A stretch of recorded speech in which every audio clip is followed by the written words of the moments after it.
हार क्यों नहीं मानते? हार क्यों नहीं मानते?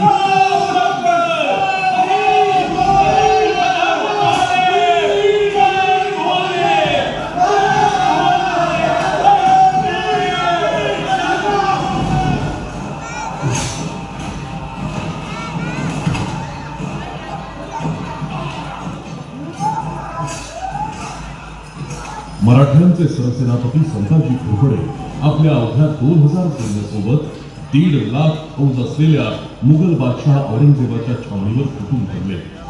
ज्यांनी आपल्या शंभूराजांना मारलं त्यांचा खात्मा केल्याशिवाय आता माघार नाही या जाज्वल्य विचारांनी प्रत्येक मावळा लढत होता. त्याच्या अंगात जणू 10 हत्तींचं बळ संचारलं होतं.